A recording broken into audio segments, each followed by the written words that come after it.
Welcome to podcast 43. Yes, yes, yes, yes, maybe, but yes. We are recording now.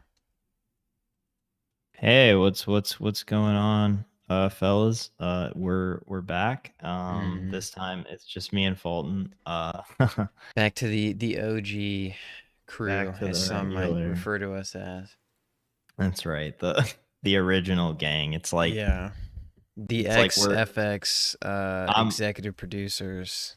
I'm Vin Diesel. You're Paul Walker. We don't have The Rock getting in the way. of Yeah, our no, bromance. not tearing us apart. Exactly. No Michelle Rodriguez. Is that Yeah. her name? Yeah, no Yeah, chicks Michelle. tearing us apart. Back to formula. Back to like episode 1 again, except we got better mics this time. Yeah. And we have more of it's more organized. Yeah, I think that's a good way to put it. Speaking of organization, what have you watched this week, Chris? All right. Well, we're gonna start it off talking about. We're gonna put some heat in the fire. Talking about the monstrosity that was David Fincher's Mank. More like stank, as people have been saying. I did see someone say more like wank, and I thought that was kind of funny.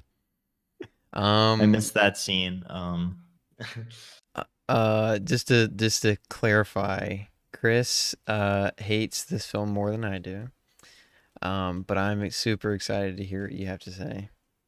All right. Well, one word, masturbatory. That's what it felt like. It felt like, yeah. So wank, actually. Perfect. In the sense that it's another one of those movies that Hollywood makes about themselves, and they just pat themselves on the back and they say, "Hey, look at all these experiences that we've given you. Look at how great it is." And that's not to say that there aren't, really good movies about the film industry. I don't know. I just off the top of my head, Singing in the Rain, Sunset Boulevard, La La Land. But this is not one of those. This is just a movie about a character, Herman Mankiewicz, played by Gary Oldman, that I don't really care too much about. I don't think that the script was strong enough to make me really care too much about him. And he just kind of wanders around and he just talks to people and shoots the shit. And then at the end of the movie, they tell you that Orson Welles sucks and he's actually not all that great. And I can just say fuck off. That's the quickie on Mank. So I'll try and keep my feelings on Mank short. Which I kind of wrote it in Letterboxd, so I think you probably have a gist of how I feel about it. But I don't love it nor hate it. I kind of agree with you on the fact that I didn't really care for Mank all too much. I was constantly thinking while watching some of the antics that he gets up to, like, why do I care about him? But for some reason I was still relatively interested in watching the movie. I thought the score was very intruding. I never really felt like it fit right, and I get it.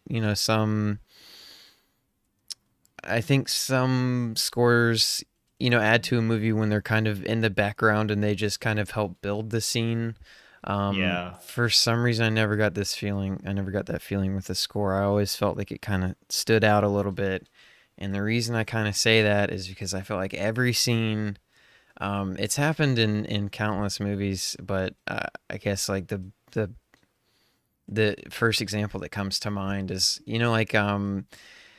when there's a movie from like the 30s or the 40s, or that they're when there's a film that depicts the 30s or the 40s and something interesting starts to happen, it goes like ding, ding, ding, ding, ding, ding, like that type of thing. That happens so much. I was like, all right, definitely this doesn't need to happen every single damn time something interesting happens. Definitely not one of my favorite Trent Reznor, Atticus Ross. Yeah, it blows my mind because like They've never made to me. They've never made, and I don't think this is necessarily a bad. I don't think it's like a bad piece of music. I just don't think it necessarily plays well within the movie. Um, they scored Onward too, funny enough. really? Yeah. I know they score Watchmen, the limited series, Yeah. and I love that. Like And of kudos to course, them. The Yeah. Social Network, Yeah. which I think is, Fincher's best. Yeah. Oh yeah.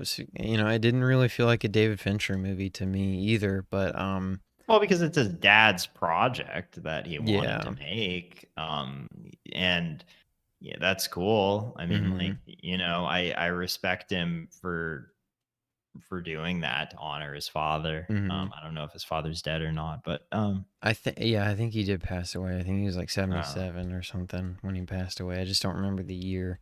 And I could be wrong about the age too. but Um mhm. I'm sorry, like it just wasn't good. It's if you all I mean, like the digital black and white alone is pretty glaring to me because it's like uh I just think that digital black and white is horrible. Yeah. It lacks any dynamic range or shadows that something that is actually shot in black and white Mm, has. And mhm. um I mean, the yeah. similar issue arose from Roma, in my opinion, which Mhm. I think is a good movie. I think Roma's a good movie, but I think that the like shooting a film on digital black and white is just is such a big mistake. It just looks so flat Mhm. because digital usually does look flat because Yeah, people. I mean, and I agree with you on that one. I thought that the faces looked too gray a lot of times, and they never really had a really good amount of contrast.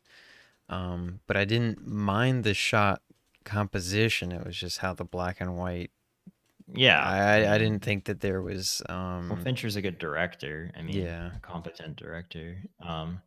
How did you feel about Amanda Seyfried being like, "Hey, Mank, when are you gonna finish the script, huh?" Like I she has like really. Yeah, fake act, the fake. it didn't really bother me. I didn't really. It's like the weird thing about the film is like I don't really have too many strong emotions of it, but I'm like kind of intrigued by it. Um, I'm it's intrigued weird. that Yeah, yeah, I mean, I'm intrigued that, he thought, I'm just gonna make it 2 hours and 20 minutes and like, it not is. really have much. Yeah, it's a long movie. I will say this: I thought it was interesting how it mirrored Citizen Kane's story structure, but I don't think it completely worked. And it Um, also exists in the shadow of Cain in a yeah. way, and it will always because it's not good and it's not like you have to have some balls coming up against Citizen Kane. And another thing is that when people do talk about Kane and like the significance of it, I don't really think that it's like, oh, the story, that's Hmm. what makes it so great. Like I think it's a really good story, of course, no Yeah. doubt. But like it's more about what Wells did behind the camera, all the shots that he utilized, and how he pretty much helped like usher in, you know, modern cinema in a lot of ways. It's the Hmm. same thing about like I don't know Eisenstein's Battleship Potemkin. You think people are like talking about like, "Oh wow, I love the story in Battleship Potemkin." No, fuck off. No, it's because of the montage editing that like is used so prevalently to this day and how like Hmm. it usage of like showing time and stuff like that's the important thing. Hmm. So it's like to make a movie about this guy that I don't really think warrants a movie. It's like, oh, he's an alcoholic. It's like, well, they don't really like. I They don't don't really do think anything with it. they don't really do much with Oldman's character being like an alcoholic. And I don't know. I don't know. That's all I want. That's all I want to say about it. Yeah. Don't recommend. But you can spend 2 hours and 20 minutes watching our featured film, Charlie Chaplin's Limelight, Hmm. instead, and have a much better time. That's my final word on Mank. Hmm. And it's I gonna win a bunch of awards because like people they like patting themselves on the back. So yeah. yeah. I mean, you're not wrong. But I am interested to see what this Oscars is. It's I mean, for maybe we've talked about it on the show before, but I mean, I think Chris would agree with me. I think the Oscars are pretty much bullshit. Yeah, of Um, course. it's really stupid, but um, I'm interested to see how this one's gonna play out in the Oscars. This whole year is gonna. I mean, the Oscars for this year are just gonna be interesting in general because of the coronavirus and everything and how it's affected everything. Yeah. But we don't have to keep talking about Mank. I think it's a soft recommendation from me. I don't think it's terrible, but I love nor hate it. But if you're interested in it, check it out. Um, I wish there was like a really high positive I could say but why I would recommend it if you were to see it for one thing, but I can't really If you love think of digital one black and thing. white, Yeah. Which you just can't I get don't think enough of many it. people do. So, but what else were you able to get in anything else over the week? Oh, Fulton, that is an understatement of the century. I mean, I just have finals to do, but they're just a few, and I've just had a Mhm. bunch of idle time, you know. Mhm. So yeah, I've been getting in. I don't want to talk about any of the 2020 stuff that I've been getting in, other Mhm. than Mank, of course, um, because I want to save them for our 2020, our best of Best of. 2020 Yeah. episode.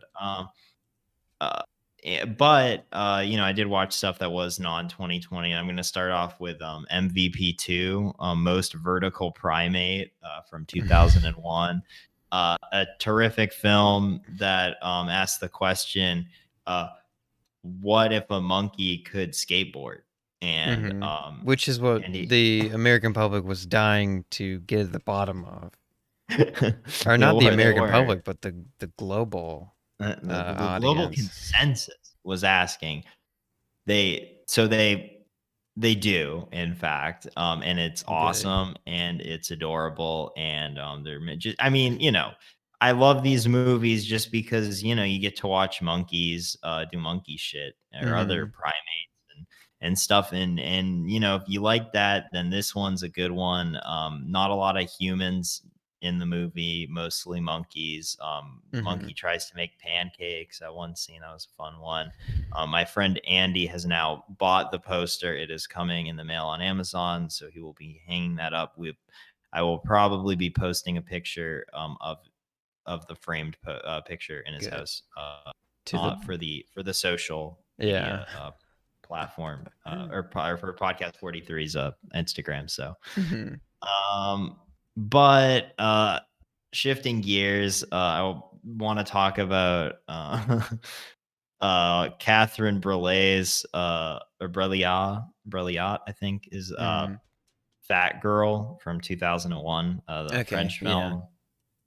film, which I thought was not very good. I thought it's kind of a exploration of feminine sexuality, but it's like kind of transgressive in a lot of ways. Mhm. It's a very uncomfortable film about these topics, and and but it's good up until the ending, which just kind of comes out of nowhere and just feels very shocking and unearned. And I was kind of disappointed about that one. Mm. But she does make very shocking films. I would like to check out her another one of her films that's also on the Criterion Channel, Romance, which my friend told me is kind of a better explanation of some of the themes in Fat Girl. But I don't think if I watched this other movie, I'd say, now Fat Girl is good. No, because it's not. Yeah. Yeah, I get you. The movie sounded interesting to me when you told me about it a few days ago, but maybe I'll get around to it one day. I still need to get through the 2020 movie. Yeah. So I, I'm probably gonna be focusing full steam on that when I get back from this trip. me as well. Hmm. I'm made a pretty long, comprehensive list. I doubt that I'm gonna get through Everything. everything, but I'm just gonna try to watch the major ones. Even I mean, I don't know. I mean, like, yeah, like there's some stuff that like I want to watch a lot less than other Others. things, of course. But I will say that they added that movie Underwater to HBO with Kristen Stewart, the monster Yeah, movie. that's a big one I've been wanting to see. Yeah, and I do really want to see that. That Yeah. looks like a lot of fun. I forgot about Yeah. that movie. Like I wanted to go see it when the pandemic first hit, and then I mean, you know how that went with theaters, and then I completely forgot about it, and for some reason it popped into my mind the other day, and then I Yeah. saw it was on HBO, and I think me and you talked about it briefly, but I don't Yeah, remember. Yeah. maybe. I don't know. Yeah. Did I watch Happiest Season before? No, I hadn't. No, you didn't talk about that one yet. Oh yeah. Okay, well it is a 2020 movie, but Do you want to not. save it? I don't know. I mean, I think it's just very mediocre. It's very mid as far Yeah. as holiday films go. I saw Like, some headline that was like they were like, is Happy Season like the LGBTQ Christmas movie that the community needed? Well, it didn't have to be. It was a really I odd. mean, Yeah. I'm happy. Hmm.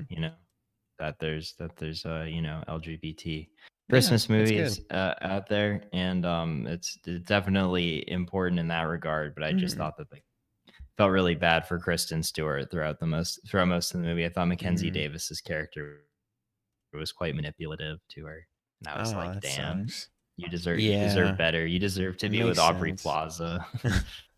Did you ever see Sebring? Seberg. Oh, Seberg. My bad. Miss. Yeah. Yeah, yeah, that movie sucks. Yeah. Damn. I was kind of excited to see that one. I kind of just forgot about it for a really long time.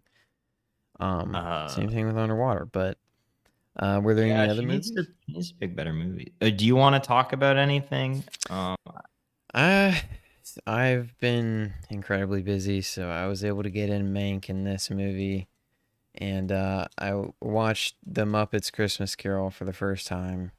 Hell yeah, Yeah, it's a and great one, Fulton. yeah, it's a nice Christmas movie. It's a tradition in my girlfriend's household, so we watched that, and it's pleasant. It's a pleasant movie.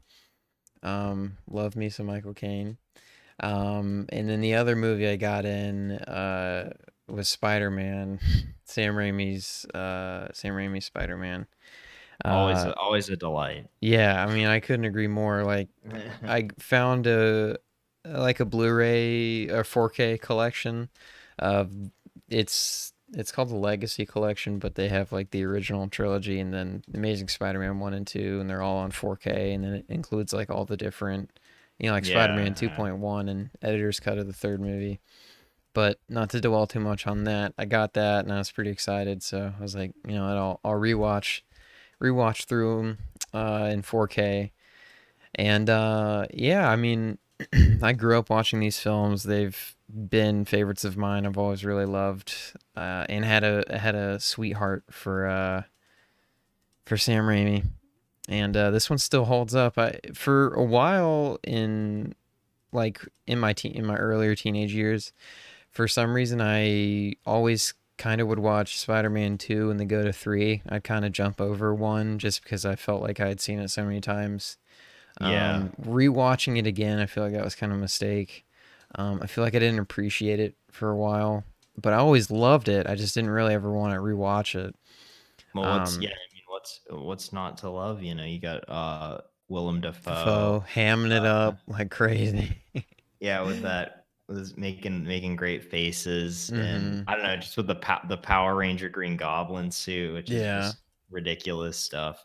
It's like the whole film is like, I mean, at the heart of superheroes, I know they're ridiculous, but it's so fun, to me, and it deals with serious stuff too, I guess. But um, It's just it's a lot of Well, fun. I think Raimi made the best comic book movie, like an Yeah. actual comic book movie. Hmm. Speaking of which, I don't know, I caught the trailer to Wonder Woman 1984. Oh, you haven't seen it yet? No, I didn't see it until I went and saw Freaky in the theater. Oh yeah, Uh, we gotta talk about that too if you want. Oh, we can save it for 2020. I don't know what you were yeah, thinking, well, Cole. it's going on the best of Okay, 2020 good. list, don't I worry. agree. Um, but I don't know, I was just like, man, this looks like I just really want to watch this in a theater. Like this looks like a bunch of fun. Hmm. And it's gonna suck not being able to. I mean, it's probably gonna be an okay movie, like anyways, but it's just like all the set pieces and shit. I've just been deprived of that for so long. And so I guess just seeing it uh, on the big screen, especially, I was like, man, this would look great, you know? I But can't exactly tell if you're messing with me. no, dude, I'm You're not being for fucking with you. real? Like Okay. I'm being I'm being 100% like Okay. real. Like Because I I know me will and you've joked about Marvel and not being able to see them damn Marvel Oh superheroes on no. yeah. Oh no. I mean like of course like there's, all this stuff, it's, dumb. It's just made to sell. Hmm. It's a product. It's a Yeah. $200 million product. Yeah. But I don't know, just seeing some of those action scenes, just I don't know, it just looked cool. Like I was just like, Yeah. I yeah, mean, I mean like I doubt I'll go see it on Christmas Day just yeah. because I mean, with the virus and I know that a lot of families have that as a tradition. I don't know how safe Yeah. it is, but Yeah. I'm I would like to see it in the theaters, I suppose. I don't know. It looks all right to me. I mean, if you yeah, like I mean, I'll definitely we can find a showing that's like yeah, either has like no people going Hmm. to it. It's just like me and you. Yeah, I that'd will be fun. 100% go see Wonder Woman 1984 with you. Yeah, man, I miss going to the movie theaters, man. I've only been like two or three times, but I've been really cautious every time I go. But I Yeah. understand why people don't. Yeah. But I'll tell you something that shocked me. This is a little bit of a decourse, a little bit of detour. Sorry. Mhm. The bathrooms are the cleanest I've ever seen them at the Yeah. AMC, which is a Well, good sign. It all those means that no employees, they one's just don't have there. anything. They don't have anything else to do. Yeah. They just gotta keep cleaning the It's not a bathroom. it's not a good that came out wrong. It's not a good sign that no one's there. That really fucking sucks, and I hate how things are shaking down with the theater industry, but it's a really tough problem to solve even when we can't figure out the Yeah. virus itself, but it stands to, they have a lot of time to clean, so I think they are clean, but you never really know how many people are there, and so but just a little thing. I just thought it was funny because normally when I go to theater, there's like piss on the ground and shit Yeah. everywhere. Not actual, but you know what I mean. Well, sometimes I mean, Yeah, well, some. depends on what night, Uh, um, um, yeah, yeah. but Uh, yeah, those are the only two movies I would talk about Spider-Man more, but we'll save that for some other time. So uh, I don't think well, it's crucial. I mean, yeah, I guess I just want to touch upon two other movies, Yeah, go mainly. ahead. Paul Schrader's Mishima: A Life in Four Chapters, which is phenomenal. Mm-hmm. I think that a lot of people, that like biopics in general, kind Mm-hmm. of get, um, I mean, like a lot of times they're just like Seberg, for example. Is Mm-hmm. Gene Seberg is a very interesting person. She warrants a film, I think, because of her involvement in the Black Panthers and working with Godard and stuff, Mm-hmm. and being spied on by the FBI and all that. Uh, but it's not a good movie. And Yeah. Mishima: A Life in Four Chapters is like just a perfect biopic almost, because it tells you all you need to know about this person and gives you insight, but it does it in such a, like a creative way where it kind of like shows the parallels between Yukio Mishima's writing Mm-hmm. and his real life, and just like all the things that kind of converge and how they do converge over time. Yeah. Uh, and they're and it's so creatively shot. Philip Glass does the score, which is great. It kind of reminded me of his score for Koyaanisqatsi, because Mm-hmm. it has kind of a lot of similar overtures. It's just a really mesmerizing film, about a really interesting person that not a lot of people know about in America. Definitely. Um, Mm-hmm. I don't want to give much away, Yeah. because I think I'd be doing the film a disservice, but it really is It's really a one of a kind film. That's one of those movies that's also high up on my list. I just haven't gotten around to it yet. But I think Yeah, about it's buying it every time Criterion goes on sale because it's oh, really cool. cool packaging with the gold Yeah, and I everything. mean, and it's, I mean, if you have a Criterion Channel subscription, I mean, like, Oh this yeah, goes without saying. I It's always forget. Yeah. available right now. And like, there's just plenty of good shit on there. Mm-hmm. And my last film is kind of a deep cut, that not a lot of people, uh that when people do talk about it, it seems to always be in a negative way. I Oh, actually found Joker. out.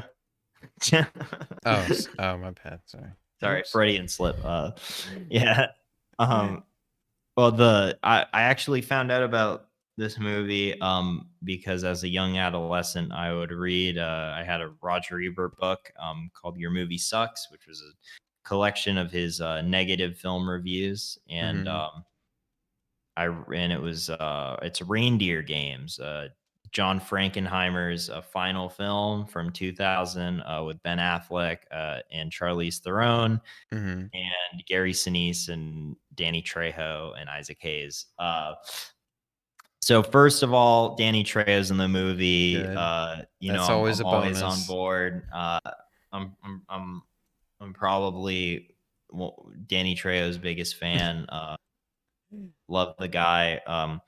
But I watched the director's cut, which I think added like 20 minutes of extra footage, but Mm-hmm. it's a really fun time. Like, it's a great Christmas movie. I think that maybe the reason why it kind of got a bad rep is because people just didn't maybe the theatrical cut's just not as good, but it's like Mm-hmm. so crazy. Um it has like one of the stupidest plot twists of all time, which is incredible. Like, it's just like such a great action movie. It's kind of similar, it's kind of like, I wouldn't say it's like, I mean, I'm not going to say like, oh, it's a Christmas action movie, therefore it's like Die Hard, but um I don't know, I was getting Die Hard vibes at least a little bit. Mm-hmm. It's just, I mean, it's just a ridiculous movie, and Yeah. I think that everybody has a lot of fun with it. Gary Sinise is unhinged. He reminded me of Frank Booth in Blue Velvet. Mm-hmm. He just like Gary Sinise. So he was just like going balls to the walls, just screaming all the time. Um, It sounds like my type of movie. I mean, I love oh crazy dumb yeah, action movies yeah, that no, are definitely. self-aware, but even if they're They not self-aware, they're also still pretty funny in their own and right. But it's like it's also like a casino heist movie, and when mm-hmm. they do the heist, they all dress up in Santa Claus costumes. It's yeah, Reindeer Games. Watch it. Okay, I'll check that one out. But John that's all I Franken, wanted. didn't he do Seconds? Yeah, he did Okay, I Seconds, love Manchurian Seconds. Candidate. Yeah. Yeah. All right. Well, I think it's time for our news section, and we have a Mhm. good bit of news to go through, but not too many shockers this week. I guess there's one big one, but I'm pretty sure everyone already knows about it. Jeremy Irons is joining Ridley Scott's new film about the Gucci assassination. That's what the film is going to be. Gucci? Are you talking about Versace? No, it said Gucci. There was because I know the Versace guy got assassinated, but I didn't Yeah. know. Wow, these Italian fashion people that you got to watch out. Yeah, it says Gucci assassination film. Oh, it's called Gucci. Oh, Oh, well, oh. that was misleading. Sorry about that. Oscar Isaac has officially joined Jordan Roberts' Metal Gear Solid film as Solid Snake. So that's fun. I know you. What's your take on that? My take on what? What? Oscar Isaac is joining the Isaac? Metal Gear Solid film, the Solid Snake. Well, I think that it's good casting. I like Mm-hmm. Oscar Isaac a lot. I yeah, I mean, like, I just kind of I first found out about Oscar Isaac from Inside Llewyn Davis, the Coen Brothers film, Mm-hmm. and I was like, yeah, this guy's great. He's gonna go Yeah. somewhere, Then he went to Star Wars. and he went to Made a Star big Wars. time. Yeah. Yeah, Jordan but I think it's Mm-hmm. Sorry. I just think it's good casting. Yeah. And I'm kind of I mean I don't think the movie's gonna be good, but I mean we'll never who We'll wait and knows. see. Yeah. Yeah. I like the director, Jordan Roberts. His first film, Kings of Summer, was like my favorite for a really long time. Yeah, King of Um, Summer's a good one. Yeah. and then Kong Skull Island is all right to me. I'm not too crazy about it, but he has Kojima's blessing. And he hung out with Kojima for like a really long time. He was like always posting photos with of him and Kojima. Um, so hopefully that kind of gives me a little bit of faith. Um, but Matt Reeves is producing a horror film, so he's I'm assuming wrapping up principal photography on the Batman, but he's staying Batman. busy. There's a female plastic, I guess it would be woman. There's like a Plastic Man. He's a DC anti-hero. I don't They're really know making a too much. Plastic Man film. Yeah, but it'll be a female plastic Plastic man, Woman. woman. Yeah, woman, Uh, female plastic woman film. okay. Yeah. Interesting. I think Plastic Man's really funny. Like Hmm. he just looks funny. I So think like they I should don't probably know. get Ryan Reynolds. If he's funny, Oh, then it'll need to be Ryan Reynolds. as we know, Just the my hot take. only funny person The only in funny person in superhero movies. Hollywood. That and him and Robert De Niro. Robert De Niro would be pretty funny as Plastic.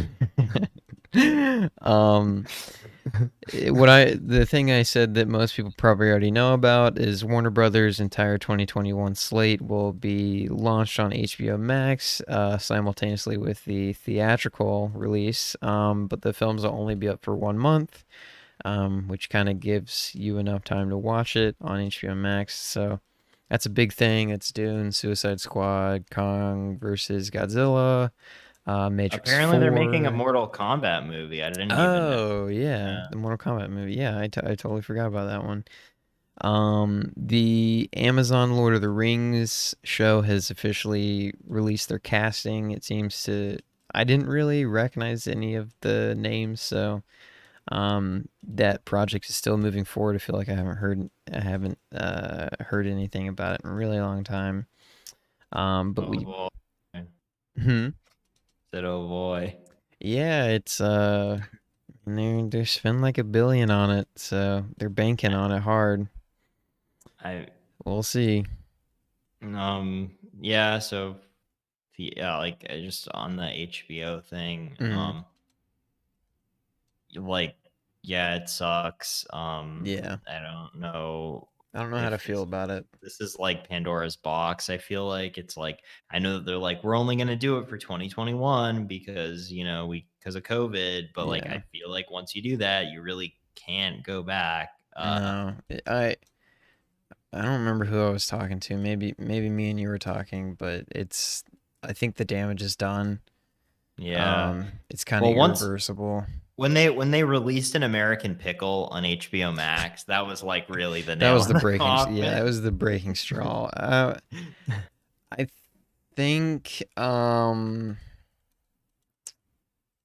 I don't know how to feel about it because in my mind, with the theater issue, it's either going to, in my mind, it only goes two ways, right? So you have theaters fail completely, or you have theaters fail temporarily, and then you have a ton of local theaters kind of step up and come into business, which I'm fully support in local theaters because I just think it's more interesting.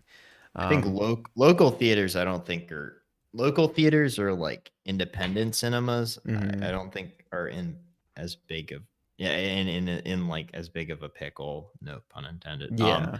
Because Well, I just say that they would replace oh any of the yeah, big net. I mean, because AMC is already asking like 6.6. I don't even remember the figure, but they're selling their stocks for like $4. Like they're really trying to get money to get through this year. But I don't think it's, as much as I hate to say it, I don't really think it's gonna happen. yeah. I I don't think so either. Yeah. But um, we'll see. Yeah. I mean, I have it'll definitely save me money though. That, yeah, it will. It will. That's, but apparently, it's the loss of experience, unfortunately. But apparently, it's what not they're dead in the doing is water. like they're putting them on HBO for like a month, Yeah. and then they're gonna take them off. But I still feel like a month is like more than enough time to Oh get that yeah, movie. If you're really like, I mean, if you're really going after it, God, I mean, if it was a week, I'd say that would be more beneficial, but to the theater at least. But I, I mean, it could fail, although I doubt it. I mean, because like fucking the Snyder Cut's getting released, right? That was never gonna happen, and then HBO Max is stepping in because I mean, what can you fans really want. say that this year was that bad when the Snyder Cut is actually coming out? Well, it comes out next year. Yeah, but I Hmm. mean, still, Just the like, fact that it got made. I mean, I know that this year has been marred with just numerous issues, a Hmm. global pandemic, the infrastructure of the country not being able to Handle it. handle it, Yeah, people dealing with bankruptcies and all that stuff. Er, er, but we got the Snyder and Cut. and Bobby Shmurda isn't even getting out of prison. Yeah, Um, but at least but at Roddy least we Rich got has the the Snyder. box, Cut. and he got it using Cash App. That's That's what's right. most important. Um, yeah, man, but I guess in other news, Damien Chazelle's new movie is moving forward. It's called Babylon, and I believe it has Emma Stone and Ryan Gosling, but Emma Stone has had to drop out due to scheduling Uh, conflicts, and so Margot Robbie is in talks to replace wait, her. I thought you were gonna say Ryan Reynolds, and the hairs on my neck just raised up. Nice. Out of pure excitement. Guy Yeah. Ritchie's new film. Oh. Yeah, what's up? Oh no, nothing. Yeah. They keep going. Um, Guy Ritchie's new film is moving forward as well, with Aubrey Plaza and Jason Statham looking like the two main cast members at the moment, which is interesting. I would never think to see them two paired together on screen. Yeah. Yeah, Speaking of which, that new Aubrey Plaza indie movie is out on VOD this week. Black Black Bear. Bear. Hmm. Yeah. So I mean, it's on my 2020 list. Yeah, the poster looks has always really captivated me, but Yeah, it looks sick. Yeah. yeah, there's the new Van Helsing movie being made Oh by, yeah. yeah, Julius Avery. Hope I'm saying that one right, but let's hope that they bring back Hugh Jackman. You Huge know? jacked man. Yeah. I I don't think they will, but I hope they will, because like Yeah. that Van Helsing movie is like peak 2000s bullshit. Like it's Yeah. like It's so like bad. the weather and like Yeah. Um, Matthew Vaughn is going to direct the pilot for a show about football called Day Ones. Not exactly something I thought he would be doing. And then I've also heard a rumor that, which this is kind of crazy, that he plans 7 more Kingsman movies. uh, Yeah, so uh originally I heard it was just going to be a Statesman movie, the third Kingsman movie, and then like a spin-off show. But apparently that whole thing has expanded into more territory. the Um, KCU, you know what? yeah. I mean, I like Kingsman 1 a good bit. Kingsman 2 I thought was all right. I think Kingsman 1 is like, yeah, it's fine. But like Yeah. I it's mean, I not really like anything. Matthew Vaughn, but that's just me. I like something about Kings. I'm gonna rewatch it soon to see if it still kind of holds up in my head, but I think Kick yeah. Ass is better than Kingsman, in my opinion. I don't know. Mm.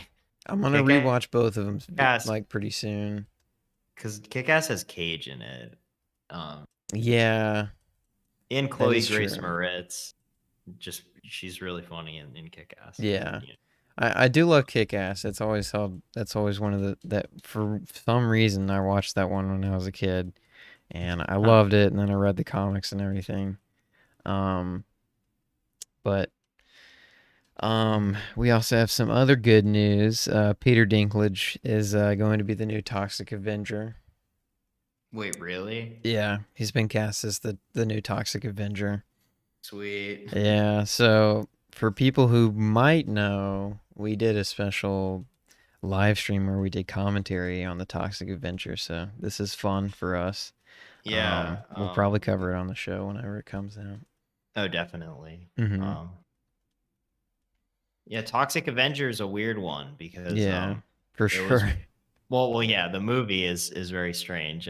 It's I mean, out of the Trauma films that I've seen, it's probably their best movie. Mm-hmm. Um, I mean, but I think the funny thing is that like there was even a children's show in the '80s called Toxic Crusaders, which is just bizarre. Like more bizarre, even more bizarre than the RoboCop kids show. Oh yeah, I still really want to see that. Just out of pure curiosity. I don't think it Yeah, doesn't look very good, but you know. no, it's definitely not. Yeah. Yeah. Sorry, that's my dad. Melissa McCarthy and her husband are working on a new comedy TV series.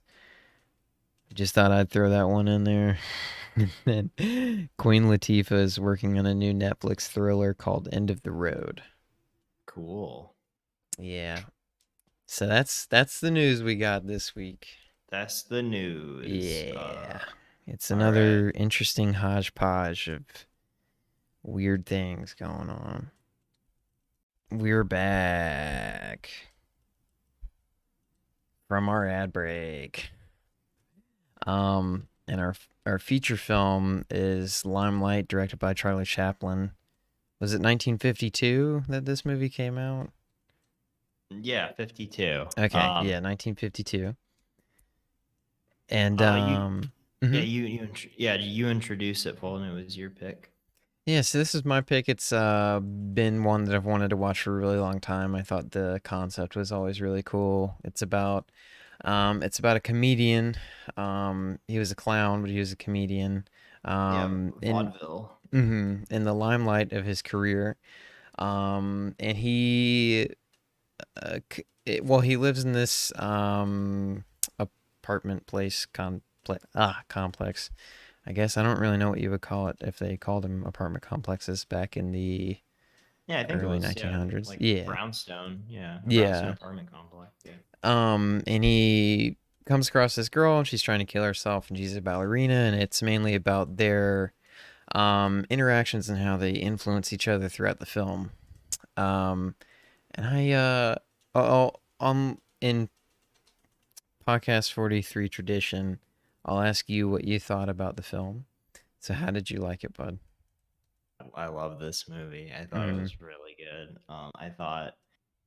I think that it's a obvious, meta commentary on how Chaplin perceives himself and Mm-hmm. what his like utility is in the entertainment business in 1952 compared to like how big he was back in the first half of the 1900s. Mm-hmm. um so to see kind of his existential dread of uh where he really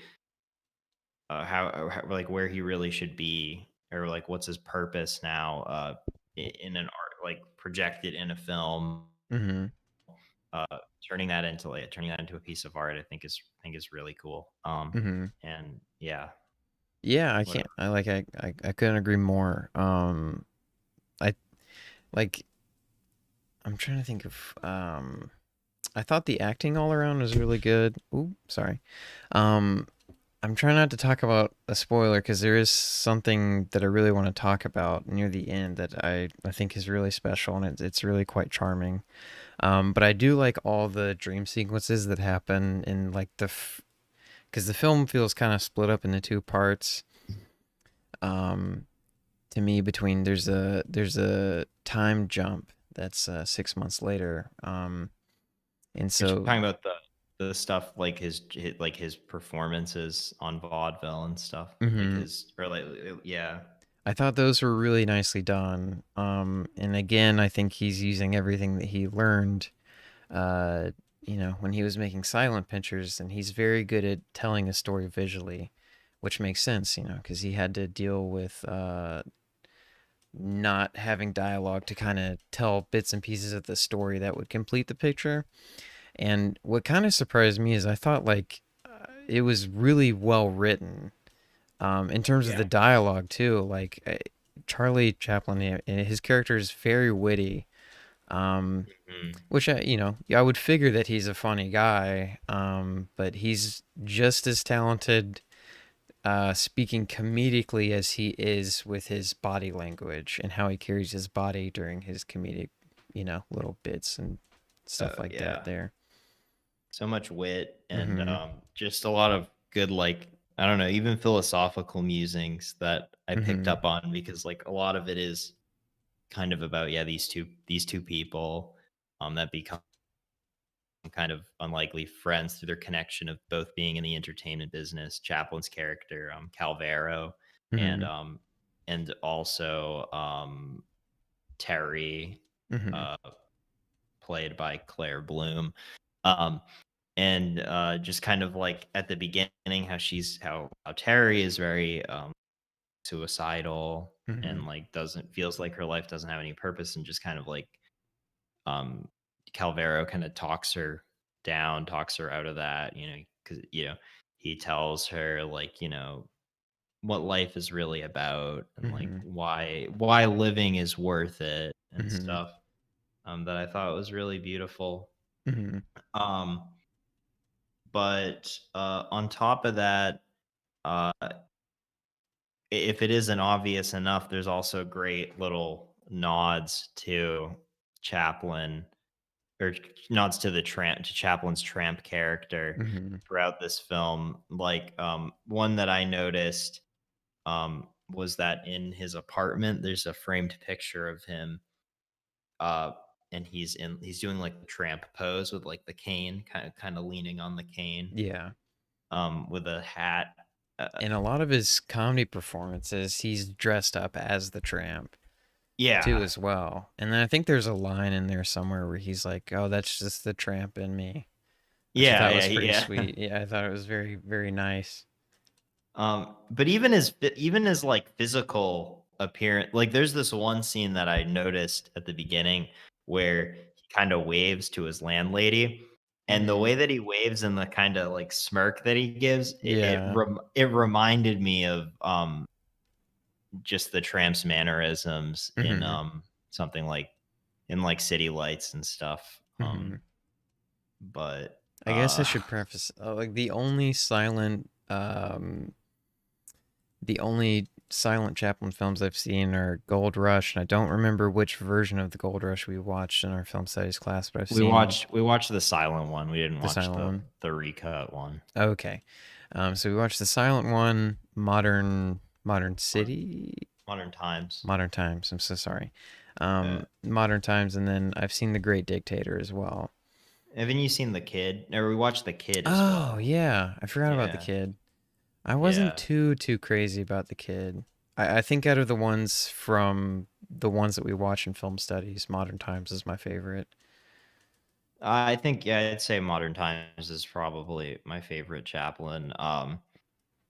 Or I don't know, Great Dictator too, but like that's not really a Hmm. silent Chaplin though. Yeah, That's a sound picture. yeah. But uh but yeah, on top of that, they kind of on top another thing that kind of mirrors Chaplin's real life is he talks about how his character Calvero, the character Calvero, said he's been married 5 times. Chaplin was married 4 times Hmm. and was quite a promiscuous person. Yeah. And maybe, I don't know, definitely morally, I don't know. I don't know. Yeah, I think there's some bad stuff, but yeah, I remember our film studies teacher kind of touching on some of that stuff. Whenever you brought up that photo, it kind of reminded me. There's a Chris was briefly talking about a photo of the tramp being in Calvero's room. There's a lot of times where Calvero is framed in between what looks like to be a regular photo of Chaplin on. I guess if you're looking at the screen, it would be on his left, and then the tramp being on his right. So I just kind of thought of it. It was kind of interesting to see where that character kind of sits in between both of them. Yeah, it's got a foot in both his real life and his tramp persona. yeah, Hmm. yeah. Um, and I definitely see it. You want to just go into is you just want to get into spoilers Yeah, because yeah, we can. I don't think there's a lot of there's. I think there's more to talk about if we just go ahead and get into it. So I'm down yeah, to yeah. um, yeah. I think that like this is definitely at least to me, it's I see this as kind of like him killing the tramp character, the final performance of the Hmm. tramp character, if you will. I mean, Yeah, Chaplin lived over 20 years after this film came out, but I think that this is really kind of his final note on that character. yeah. I know. I think he made two more movies after this, but I haven't seen the other two movies. Was Monsieur Verdoux after this one? Um, That I can check real quick. no, it wasn't. Okay. I've always wanted to see that one too. Oh yeah, King in New York. Yeah, I do want to see. Yeah, I gotta watch more late Chaplin. Yeah, it's an interesting era that he did. And the Countess from Hong Kong, I think, was the other one. Oh yeah, that was his last one. There's one called The Chaplin Review, but I feel like that's yeah, it's just a compilation of three of his movies. So I Oh don't know shit, if that would Marlon count. Brando's in a Countess from Hong Kong. Oh. Yeah, so what was I gonna say? You were Um talking about how it was kind of the ending oh of yeah. his tramp character. I mean, on top of his character, I mean, his character dies at the end of the movie, Yeah. of a heart attack. And and then it's also, I don't know, I think another thing that was just I just had such a smile across my face was at the end when him and Buster Keaton are doing Yeah. their comedy routine together on screen. That Well, was just great like minds think alike, Chris. Because that was very, it was very charming to see them kind of both in action again. yeah, Hmm. it's like two of the heavyweights, the comedic heavyweights of their time, Hmm. working together, using both of their talents to do what they love to do, make people laugh, and Hmm. um, And that they do. they do. The crowd And goes hysterical for him. They were loving everything that Calvero was doing. They're going wild for the flea routine. Yeah. He has the fleas that The flea, and then the his flower sonnet thing, or not, I get what, like, yeah, flower tree sonnet thing that he did about living. yeah, That was yeah, nice too. the sonnet. Yeah. Um, It's the ending is bittersweet, but I think it's pretty earned. Because I think at that point, um, he, I don't think he needs to be in Terry's life anymore, really. I think he's kind of served his purpose of getting her rehabilitated, and then he's achieved the one last thing that he wanted to do, you know, which is yeah, just and make people laugh. So. I think you could. I mean, bringing that up. Mhm. Yeah, you could even maybe even a reading could be that like Terry is like the audience member, and how like I don't know, in a way like the Tramp kind of used laughter and Mhm. stuff to get people like through things, and they even say, That's interesting. but I mean, Yeah. I don't know how much evidence there is for that, but Mhm. I was just thinking that that could be a good reading actually. Yeah. No, for um sure. Yeah. uh and like the um there's another good meta moment when he points at the stage and he goes, "This is my home." Kind of like showing like Mhm. how much Chaplin loves the stage and stuff.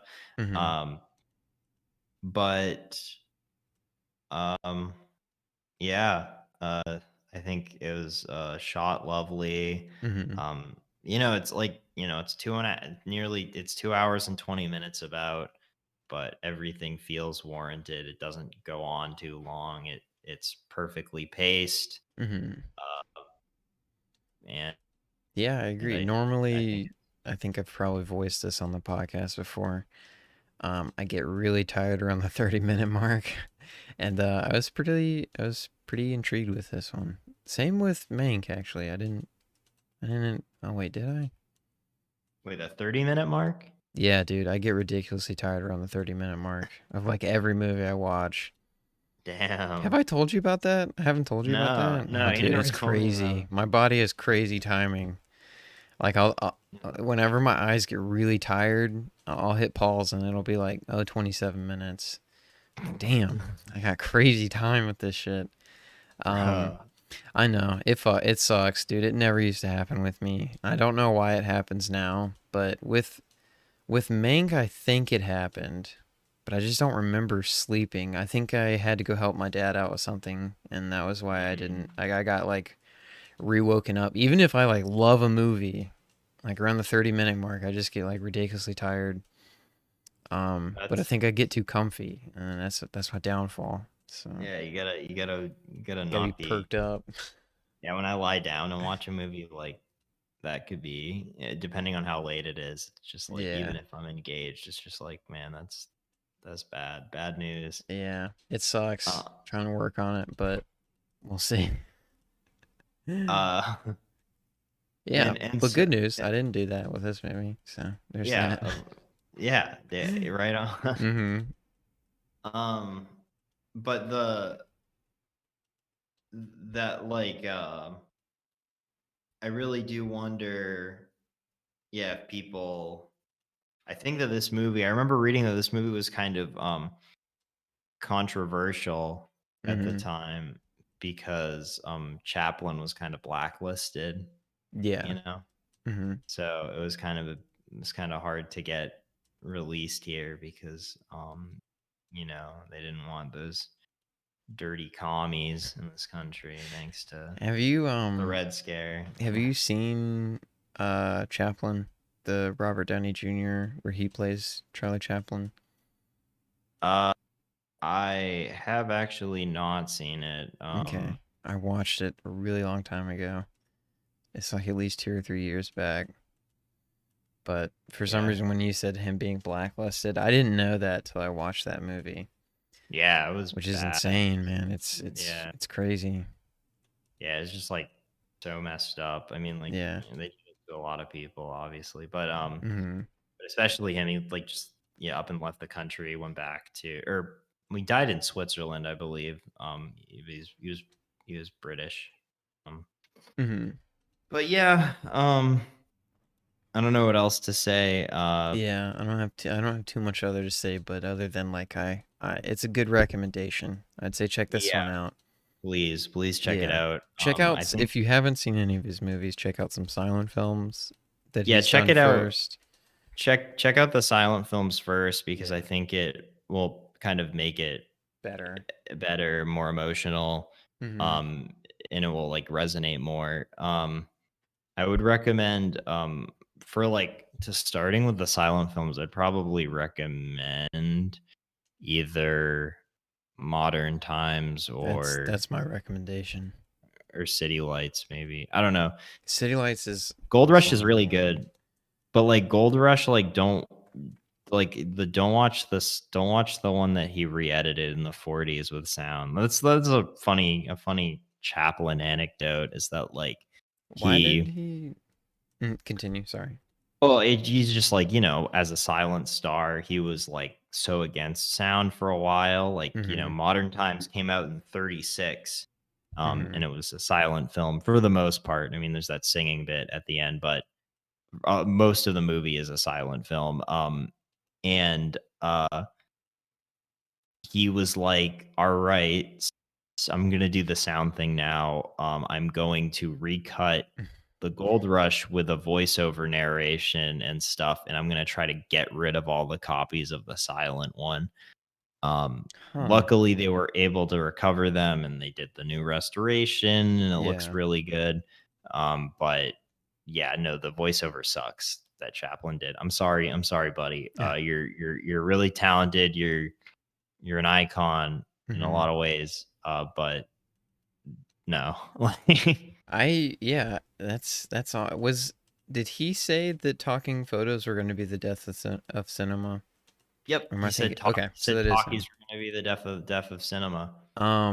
Another thing we didn't talk about. I don't think he makes too much of an impression, but Charlie Chaplin's son does play um the composer in Limelight. I'm forgetting his name. Struggling to remember. I know his name Oh, is Sidney really? Chaplin. Yeah, but that was his son that plays the composer. Wow, I didn't know that. Yeah, that's Yeah. kind of like, and what I like about what I like about the whole dynamic is that it's not even really like because Terry she falls in love with Calvero Hmm. and and and Neville, who's Sidney Chaplin's character, is the Oh, composer yeah. who loves her too. And it's not even like a love triangle, which would just be creepy. Like Yeah. he never like entertains the idea of her like being romantically involved with him. He's just kind of like, um, like don't like no, I'm not. I'm too Yeah. old. Don't like you have so much life in you, Hmm. and it just kind of tracks with kind of the wisdom that his character kind of brings Yeah. throughout the film. Um, He always is now just telling her that it would be a waste of her for them to be together. now we can talk about what Chaplin did in his real life. Yeah. That's completely different. But Yeah. in the film, Hmm. I think it was. I think that was really good, and it wasn't. They avoided the obvious creepiness that it could have It went could have, into. yeah. Yeah. I mean, if to explain why she loves him or has such strong emotions for him, I mean, he was there for her during a very tough time for her. So, and I think there's a term for it. I just don't remember it, but it happens with like patients and their nurses. They nurse them back to health and they have a very strong connection with them. And they often think that they do love them very deeply. Mm, yeah. Even when that might not be 100% true, it's just a byproduct of them helping them get better, you know? Yeah. I think I know the phenomena that you're talking Hmm. about. I just can't Yeah. remember if it has a name or not, but, you know, Um. still understand. Yeah. Yeah. And the Another great quote from Terry. Or there's a great quote in the movie, and Terry says, "I'll try to do a British accent." She goes, "What a sad business being funny." Damn, dude, there was one quote that I wanted to talk about, but it's just completely escaped my mind for some reason. I will say this: I didn't expect Chaplin to slap Terry. You know what I'm saying? Yeah. I just think I really wasn't expecting him to do that, but I think it was a good wake up call for her character. Yeah, I mean, still kind of messed up, but like. Oh yeah, no, completely. He Yeah. shouldn't have. The thing is, like, it comes completely out of nowhere, and it's really like it feels like there's a lot of impact in it. Like, it Yeah. was Oh, weird. definitely. I don't 'Cause know. it's just He kind could of have like, just pushed her on yeah. stage, you know. Yeah. But I Yeah. guess Calvero has his ways of doing things, I suppose. He's got that. He has that at the end of the movie. Calvero's that awesome like Mad Hatter fit. I mean, it's. He says it's Cyrano de Bergerac, without the nose, but Mhm. I felt like it was more of a Mad Hatter type fit rather than Cyrano. Mhm. Yeah. But yeah, no, it's like I said, a great send off. Pretty much, I think it's like the official death of the tramp character in a Mhm. way, and just if anything, um, Chaplin and Keaton being together on screen is It's a more marvel. magical than anything that Marvel could come up with. Uh, Mhm. it's better than imagine the scene in Who Framed Roger Rabbit where Daffy Duck and or where Bugs Bunny and Mickey Mouse are on screen together, but it's better because it's not cartoons, it's real people. Mhm. So yeah. So Yeah. yeah. Well, on that note, thank you all for listening. Uh, Um, our mhm. next week's movie is gonna be Roberto Rossellini's Trip to Italy. Uh, Mhm. wait, Trip to Italy? Yeah, I think Trip to Italy. Trip to Italy. Voyage to Italy? No. Okay, I got it. The Trip to Italy. That's the Steve Coogan Rob Brydon movie. Mhm. Are you It familiar sounds with the very Trip familiar. quadrilogy? It's like those Oh, okay. movies where Coogan and they're two British guys go to other go to like other places and it's just British comedy. I mean, like I do really want to watch them, but that Mhm. is not the movie that we're going to I was gonna say, did you watch. change what you were? Because I thought it was a. It's Roberto Rossellini's Journey to Italy, Oh, okay. All right, I starring gotcha. Ingrid Bergman and George Sanders. Oh, wow. Yeah, I picked this one because it's quite an influential piece of cinema that kind of influenced a lot of French filmmakers, especially. And we're going in the complete opposite direction because it's a tight 85 minutes. It's like Okay. no, it's like half the length. Yeah. Um, but yeah, so Journey to Italy by Roberto Rossellini